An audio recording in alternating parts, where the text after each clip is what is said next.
Is a very, very important thing. Thank you very much, everybody. This is a very important thing we're going to be discussing. Please sit down. Thank you very much. This is good news indeed. People said it couldn't be done. You got it done. I just have to sign, right? That's very good. This is really something. And it has to do with the California Auto Regulation, CRA. It's been a disaster for this country.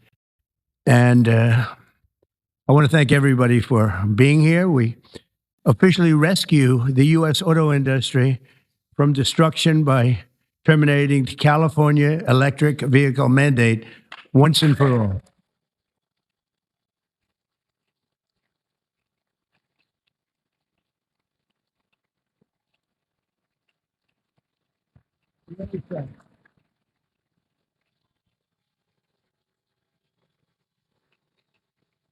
Thank you. They said it couldn't be done, but boy, it's had us tied up in knots for years. And they'd pass these crazy rules in California, and it would be 17 states would go by them. The automakers didn't know what to do because they're really building cars for two countries. When you have 17 states, you're building cars for two countries.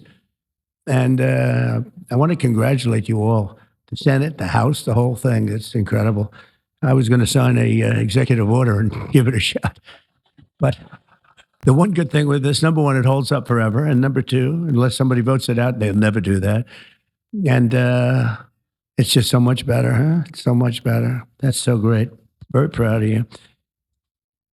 We're joined today by the great Speaker of the House. I think he's going to go down as a great Speaker of the House. I may be wrong. I may be wrong. Who knows? Who the hell knows? I think he is.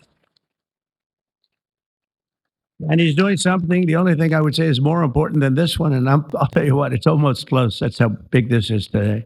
But the great, big, beautiful, I added the word great, I used the word, the great, big, beautiful bill. It's going to be one of the most, I said it this morning to a group, I think it's one of the most important pieces of legislation ever signed, ever approved. So it's going to be something very special. Thank you very much. Speaker of the House, Mike Johnson, thank you. Secretary Sean Duffy, and they had a problem in India today, and you're on that. Sean's doing a tremendous job. Secretary Chris Wright, everybody said you'd never be able to get him. He's the most talented man, they say, in the oil and gas industry. I'll let you know in about 2 years if that's true.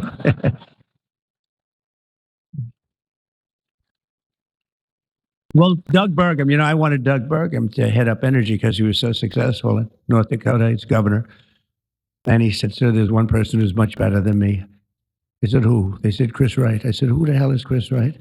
I had no idea. Now everyone knows Chris Wright. He's going to be more famous than me. But he said, there's a guy named Chris Wright, and if we could get him, he'd be better than I am, sir. And if you know Doug, Doug's not here, is he? If you knew Doug, he's always working someplace. But if you knew Doug, you'd know that he doesn't say that often.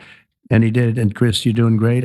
But I don't like the oil prices have gone up just a little bit over the last few days. I was going to call it, just really start screaming at you.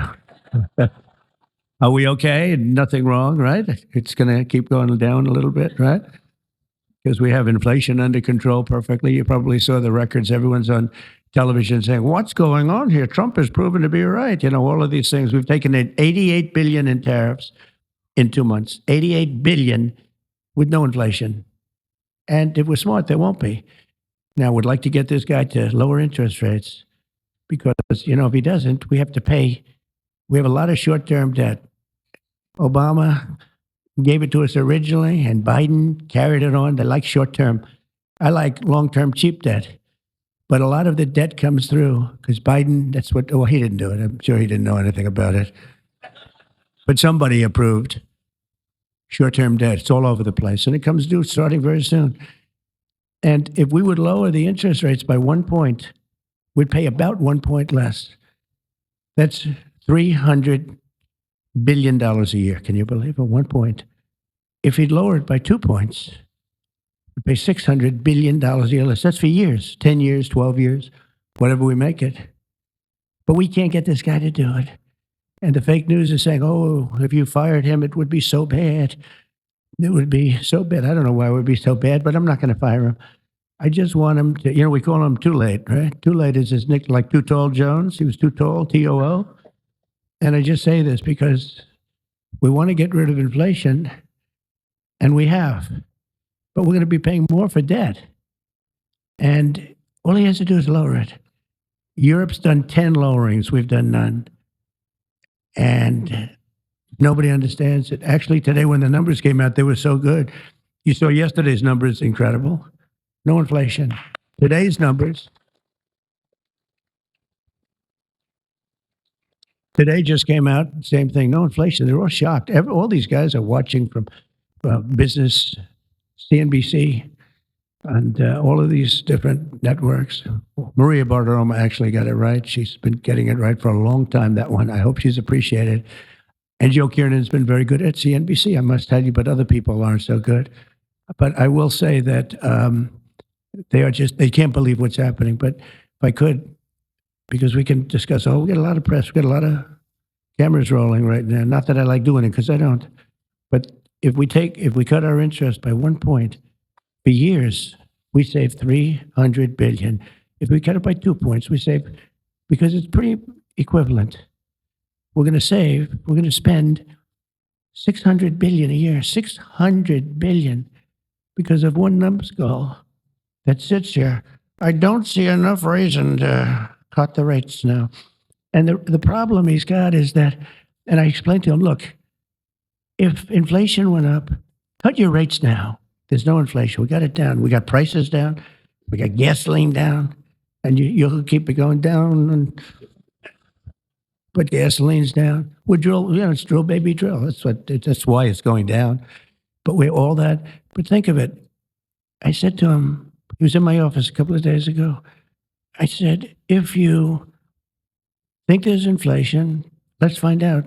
Because I think we're going to keep it down. I think gasoline's going to be so far down. Oil, energy, it's so much energy. We have so much energy, we don't know what to do with it. But let's say there was inflation in a year from now. Raise your rates. I don't mind. Raise your rates. I'm all for it. I'll be the one I'll be calling you. He'll be too late for that too. But raise your rates. You don't have to keep them up here. If it's going to go up, I'm okay with you raising, but it's down. And we're going out to financing. And I may have to force something. Somebody said, who's the genius that thought of that? I said, it's me. Unlike Biden, I stay awake at night thinking about how to save our country. He was much better at sleeping than me. Could sleep on a beach. He could sleep on a beach with cameras rolling. I can't do that. But I had an idea. I gave it. They said, this is really, we'll go short term for a year. Let this guy get out of office. Somebody will come in, cut it a couple of points, so we'll save ourselves 7, 8, maybe even $900 billion a year. What is he doing? Why doesn't he lower these rates?